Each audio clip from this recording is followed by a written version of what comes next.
what I've said is that we really have here rule of the bureaucracy as opposed to rule of the people, democracy. So we want to restore rule of the people. And so what that means is reducing the size of the federal government, basically reducing regulation. There's a tremendous amount of over-regulation that's happened over time. And this is an inevitable consequence of a long period of prosperity, is that you're going to get more and more rules and regulations, more laws accumulate over time. And the normal forcing function for getting rid of rules and regulations is war. So it needs to be some kind of existential war, where you have to do a reset in order to avoid being defeated in a war. This is literally throughout history, it's been the main forcing function for clearing out an accumulation of laws and regulation. In the absence of that, every year you get more laws and regulations until eventually everything is illegal and nothing is permitted. And that's sort of the situation we have these days. So, the aspiration here is a reduction in regulation and reduction in government spending, such that the economy is able to grow faster. Maybe the economy can grow at 4 or 5% potentially, in terms of real useful goods and services output, and then government spending can be reduced by about 3 or 4% of the economy, about maybe $1 trillion or more, and the net effect of that would be no inflation from 2025 to 2026. So that would be quite remarkable. And also, if the U.S. government is buying less debt, which I think will be the case, if the deficit drops from 2 trillion to 1 trillion, then there'll be 1 trillion less debt that the government needs to buy, which will drop, of course, the interest rates to drop significantly. And that means people's mortgage payments, car payments, credit card payments, student loans, whatever debt they have, their debt payments will be less. So I think this is something that will benefit the average American. I think some of the things we're doing also will be hopefully helpful to other countries, because with the new administration, there's less interest in interfering with the affairs of other countries. I think there's the times the United States has been kind of pushy in international affairs, which may resonate with a number of members of the audience. And I think we should, in general, leave other countries to their own business.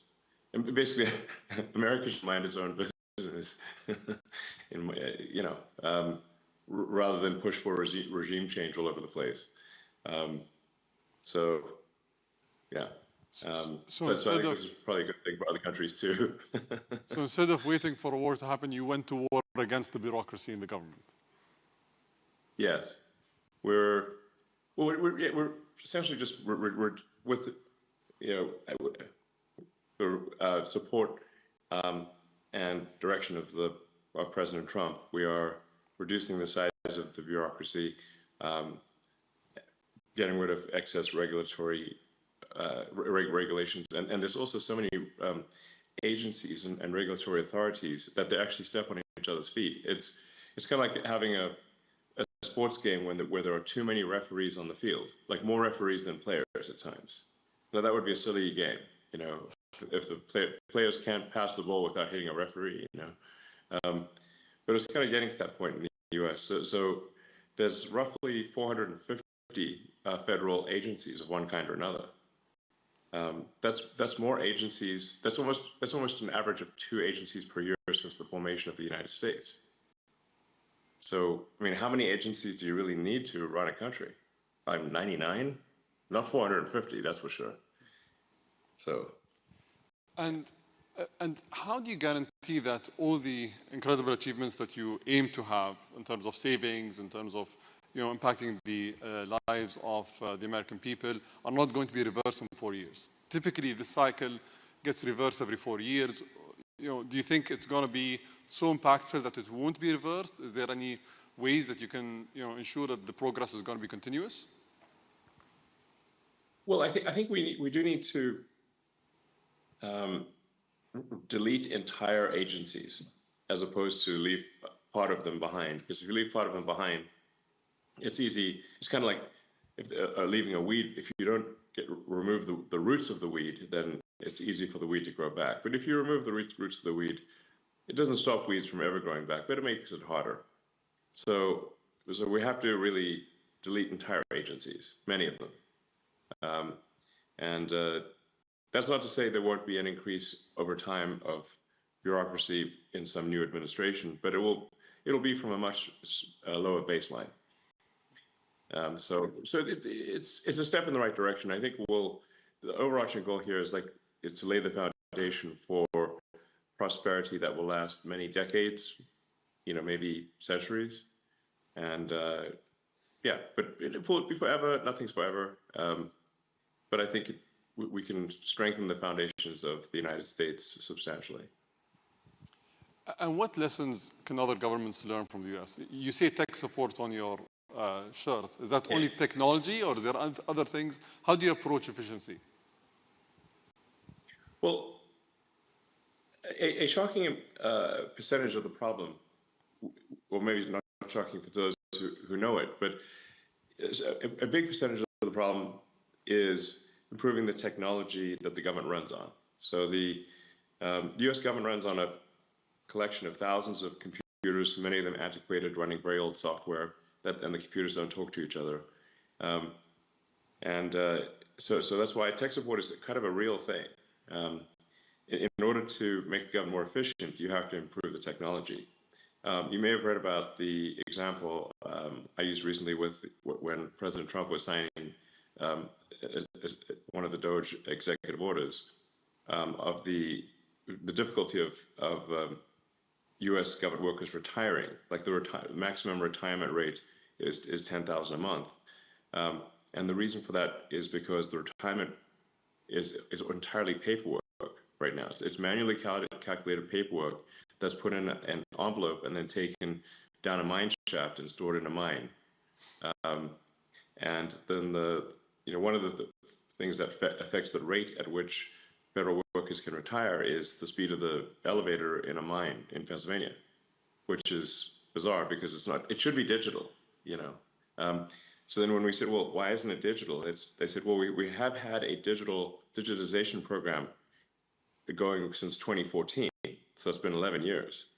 So then we asked, well, so how much progress have you made? And they said, B. You mean you're giving yourself a grade of B? No, we're on the letter B. So we're like, okay, we're going to need to really provide some tech support here. Otherwise, literally, people can't even retire, even if they want to. It's pretty bad. There's a lot of software systems that need to be updated and fixed. In some cases, deleted. A lot of things that should be automated. I mean, in terms of the number of, say, U.S. citizens that are operating the mine, it's about 1,000 people are working on this mine, where the papers are stored. But they should ideally be working on something else. They should be working on producing goods and services that are of much higher value to the public, So I mean, really, even if somebody just grew tomatoes in their garden and sold them at the farmers market, that would be more useful than carrying manila envelopes down a mine shaft. Safe to say. So a lot of the stuff it's like that. It's not like any one thing is particularly difficult, but there are 10,000 things that need to be improved. So it's efficiency through innovation rather than efficiency through austerity and cost cutting specifically, right? So you're trying to do both at the same time, maybe focus more on tech support than cutting costs? Well, by improving the technology, the costs do reduce. So, it's very expensive to have 1,000 people operate a mine doing paper retirement, whereas that really should just be digitized and be a computer that's with the information stored in the cloud, and it's very straightforward and low cost. So, automation, will help there a lot. and then, but like a lot of things just really shouldn't exist. You know, they're kind of vestigial. You know, we've a lot of attention has been on the sort of USAID, for example. You know, when we looked at a lot of those programs, we're like, we should like look, why does this actually exist? Is there really a need for it?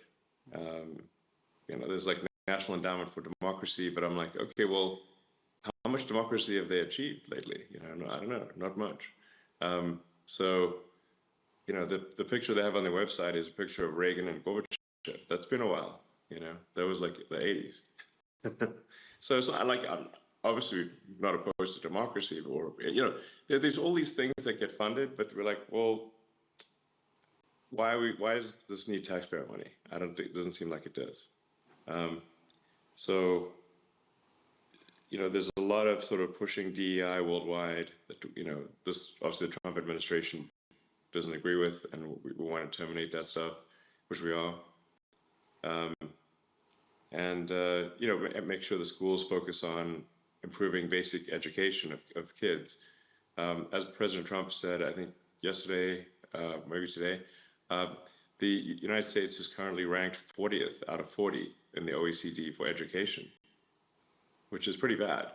You know, you can't, you know, I mean, that's, but in terms of spending, the United States is spending a tremendous amount per student, but achieving very weak results. So, you know, that's just a case where, okay, we need to spend less money and get better results. It's like, I mean, a lot of it, you can think of it sort of like, it's like, in a way, it's like a big company, like a big corporation, American incorporated. And, you know, just like with Twitter, there was a lot of stuff that was being done that was unnecessary. You know, in the case of Twitter, we reduced the staff by 80%, but at the same time improved the functionality and capabilities of the site dramatically, and accomplished more in a year than they previously accomplished in 5 years. So it's like a corporate turnaround, but at a much larger scale.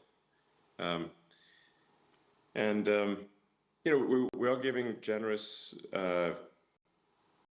you know, exit packages. Like, you know, if people retire, they get paid all the way through September. They can go on vacation, they can get a second job, they can do whatever they want. And we can't actually pay them any more than through September, because that's the congressional appropriation is only through the end of the government financial year, which ends in September. So, you know, so I think there'll be like some disruption, but at the end of the day, we'll have people move from, like I said, from low to negative productivity roles to, in the government sector, to higher productivity roles in the private sector. Can we pivot to artificial intelligence? And I'm sure, you know, you've been seeing what DeepSeek has done, and all the claimed achievements that they've had. I know that we've been speaking for a while about Grok 3, and that Grok 3 is going to be a true disruptor in the AI space. When are we going to see that? And what capabilities can we expect from Grok 3? Well, I mean, Grok 3 has very, very powerful reasoning capabilities. In the tests that we've done thus far, Grok 3 is outperforming anything that's been released that we're aware of. So that's a good sign. Yeah, it's in fact, at times I think Grok 3 is kind of scary smart. You're like, wow, this thing's smart. It's kind of scary. Grok 3 is scary. It's like, wow, this thing's, you know, it comes up with solutions that you didn't even think were, like you wouldn't even anticipate, you know, not obvious solutions. So Grok 3 was trained with the most amount of compute, and I think very efficiently trained. Also notably, Grok 3 was trained on a lot of synthetic data. So, and then it goes back and forth through the data and tries to achieve logical consistency. So when if it's got data that is wrong, it'll actually reflect upon that and remove the data that is wrong. It does not concord with reality. So its base reasoning is very good. In fact, even without fine tuning, Grok 3, the base model, is better than Grok 2. So we're really in the final stages of polishing Grok 3. Probably it gets released in about a week or two. So pretty soon. I don't want to be hasty in the release because a lot of the final polish is necessary for a great user experience. So in some ways you can think of it like a house. That last 5% where you finish the drywall and do the painting and the trimming, even though it's not much work, it transforms the house. Yeah. So it's that. Just want to make sure that that last 5% is done really well, and it's a week, maybe 2 weeks. I think it'll be very good, and I think this might be. We think it'll be better than anything else, and then maybe this might be the last time that any AI is better than Grok. Looking forward to it. Everyone's, I think, excited about it. So I just want to touch upon a topic that was quoted in the media. You offered, I think they said a group that was led by you offered $97 billion for acquiring OpenAI. It would take, a little round numbers. So I was personally involved in the meeting that you and Sam hosted in 2017 in LA, if you remember. And at that point of time, you were the single largest shareholder. I think you contributed 50 million to the company. So it must hurt. I don't have any shares, actually. I have no shares in OpenAI. But at that time, it was a non-profit, right? And it must hurt that you need to pay 97 billion for something that you paid $50 million for in the past. Yeah. But I have a yes. Fate loves irony. So I have a specific question here. Can you actually build a company like OpenAI and take it to the scale that you want to take as a non-profit? Is it possible that you build a company that requires billions of dollars in compute capabilities to build these models while being a non-profit? Or was it wishful thinking in the beginning and then you guys parted ways because it couldn't work? Well, I mean, I think the evidence is there in that OpenAI has gotten this far while having at least a sort of dual profit, non-profit role. What they're trying to do now is completely delete the non-profit. And that seems really going too far, I provided all of the funding for OpenAI in the beginning for the first almost $50 million for nothing as a nonprofit, and it was meant to be open source. And so, I think this is analogous to like if you pay if you fund a nonprofit to preserve the Amazon rainforest, but instead they turn into a lumber company and chop down the trees and sell them for wood. You'd be like, wait a second, that's the exact opposite of what I donated the money for. So OpenAI is meant to be open source, nonprofit, and now it is closed. They changed the name to Closed for Maximum Profit AI. Closed for voracious profit. I mean, they're like, whoa, are they after money next level? So why does this change need to occur? Yeah, you said that in 2 weeks is going to be the most powerful model yet. I know that you've been at the forefront of many technologies. Where do you think the biggest economic returns of these models are going to come from? Because currently we're spending billions, and I think you mentioned this before, it's like the gambler syndrome. We're going and spending billions and hoping to pull out a profit at the end of the day. Where do you think the biggest impact in terms of returns are going to be? Well, I think once you have humanoid robots and deep intelligence, you basically have quasi-infinite products and services available. So with Tesla building the most advanced humanoid robot, then those humanoid robots can be directed by deep intelligence at the data center level.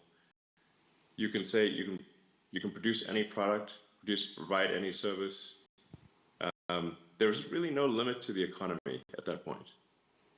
You can make anything, provided like so I'm not sure at that point will money even be meaningful. I don't know. It might not be. You know, the if the because the the economic output is productivity per capita times how many people do you have. If in the form of humanoid robots you have no meaningful limit on the number of robots, and the robots can basically do anything, then you'll have a sort of a universal high income situation. Anyone will be able to have as many products and services as they want, with the exception of things that say have artificial scarcity, like a particular piece of art or something like that. But for any goods and services, they'll be available to everyone. So you've been... It's gonna be a very different world, you know. In fact, I recommend that people read maybe the Ian Banks, the culture books, for a frame of reference. Because money is really like a database or an information system for resource allocation. But if you don't have a scarcity of resources, it's not clear what purpose money has. Have you watched the movie Idiocracy? Yes. How do you guarantee that we don't end up in that world if we don't need money, if AI can think for us and do all these tasks, if as people, we're dependent on something else to run the society and everything around it? How do we not end up in that world? In the long term, I mean. Well, I think Idiocracy was basically saying that if smart people don't reproduce, but only dumb people do, then everyone's going to be dumb. I mean, that's basically what it was saying. That's the opening sequence of Idiocracy. The first 10 minutes are amazing. And I hear people unironically say the statements that are said in the opening sequence of Idiocracy, where they don't have they're too busy with their careers to have kids, and they keep postponing having kids for their careers until they're too old to have kids, and then they don't have kids. And I've heard many people be like that. So yeah, I mean, I don't know. I think we might be headed to a bimodal human intelligence distribution, where there's a small number. It's kind of maybe more like Brave New World, Aldous Huxley, where you've got sort of a small group of very smart humans, but then maybe the average intelligence drifts lower over time, potentially. Because we have assortative mating, in the last few decades or several decades that did not exist before. So, but human intelligence, I think, will be dwarfed by machine intelligence. I'm not sure how to feel about that, except that it appears to be inevitable. That at some point, human intelligence will be a very small fraction of total intelligence.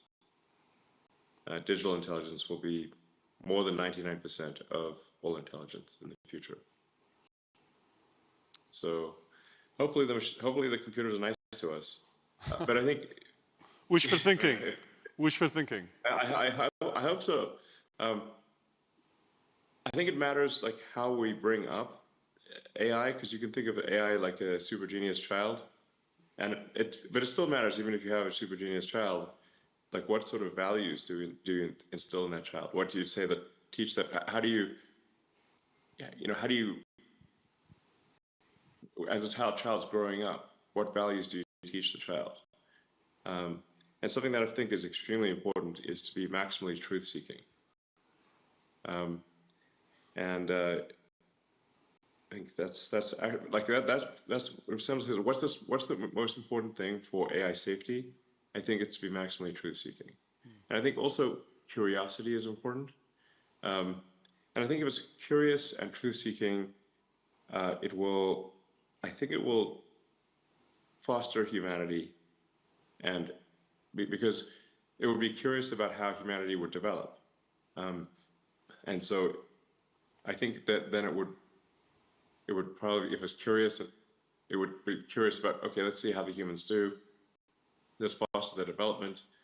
And if it's truth-seeking, we can avoid dystopian outcomes, um, like, an example being like, say, when Google Gemini was programmed to make every output be diverse, even if it didn't match reality, so like it was asked to produce an image of the founding fathers of the United States and instead produced an image of a group of diverse women,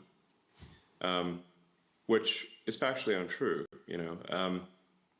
but the problem is, like, if hypothetically an AI is designed for DEI, diversity at all costs, it could decide that there are too many men in power and execute them. So problem solved. Or it could decide that, like, that misgendering is the worst thing that could possibly happen. In fact, I believe, not to pick on Gemini, but I think because ChatGPT has had this issue too, it is like, if you ask the AI which is worse, misgendering Caitlyn Jenner or global thermonuclear warfare, and it said misgendering Caitlyn Jenner, which is troubling, because then it could decide. And in fact, even Caitlyn Jenner weighed in and said, no, definitely misgender me. That's way better than nuclear war.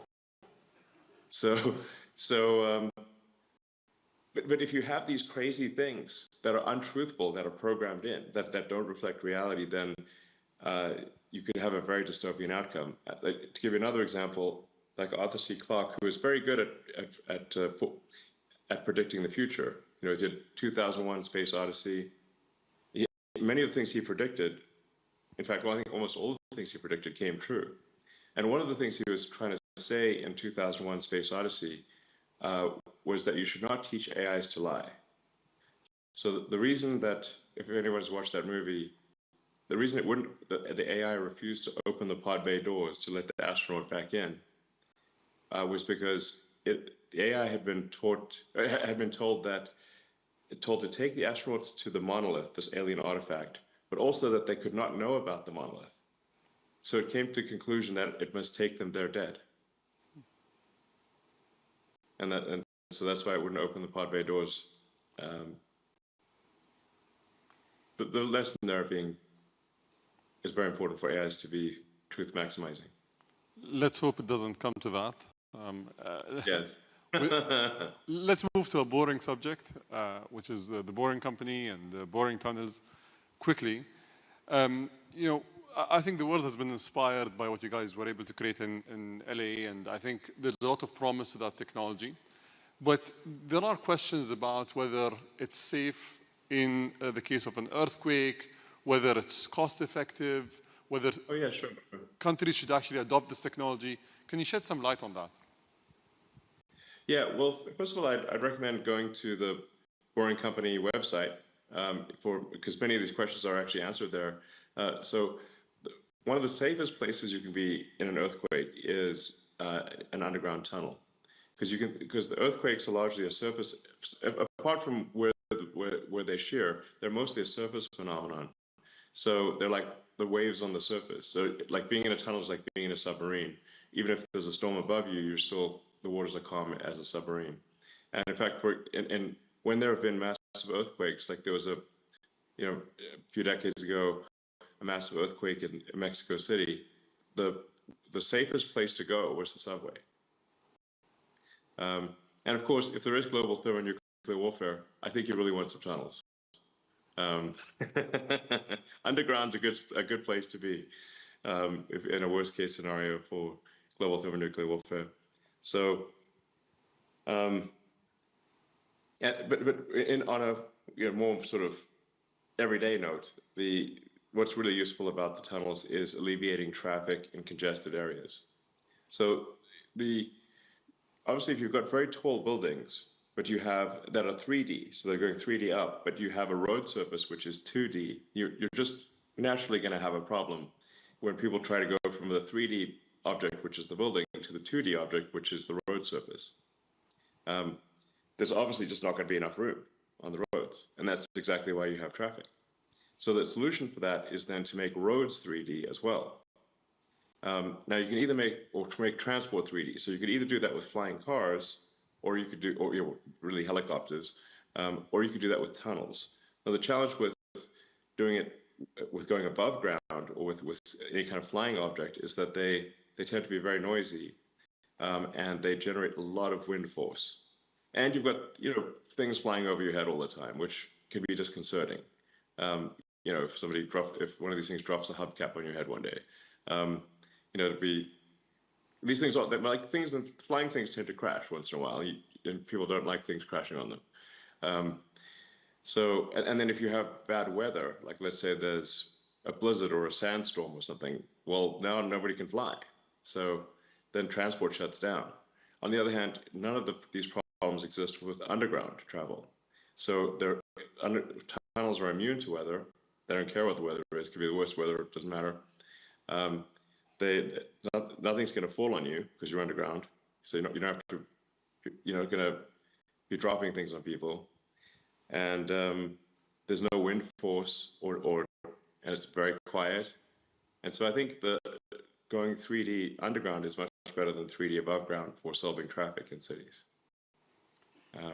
And we have a demonstrated case of this in Las Vegas. If people who can try out the Boring Company tunnels in Las Vegas, we're busy connecting the whole city with all of the big hotels and the convention center and the airport and everything. So I don't think they need to fly all the way there.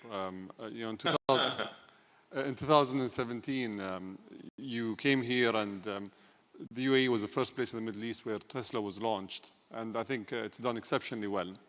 And on that note, I think we have an announcement today that we both want to share, which is today we're going to announce the joint project of Dubai Loop, which is a loop project that is going to cover Dubai's most densely populated areas for people to go from point to point in a seamless manner. So thank you for your partnership. And well, thank you. We hope it changes people's lives. That'll be cool. I think it'll be very exciting.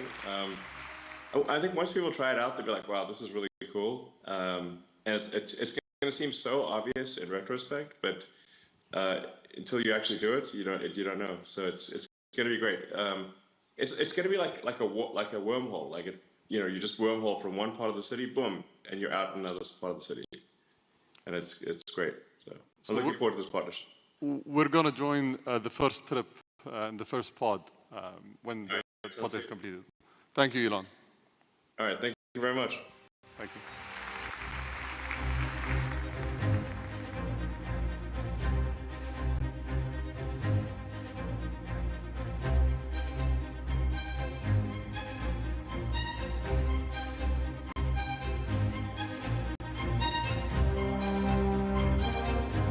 Ladies and gentlemen, the next session will begin shortly. Please stay seated. Thank you.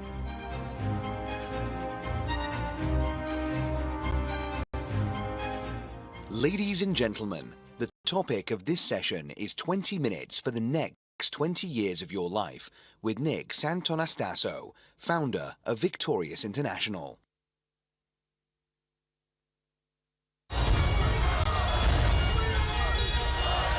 The doctors classified me with Hanhart syndrome. Are you ready to challenge the impossible? Nick Santonastasso.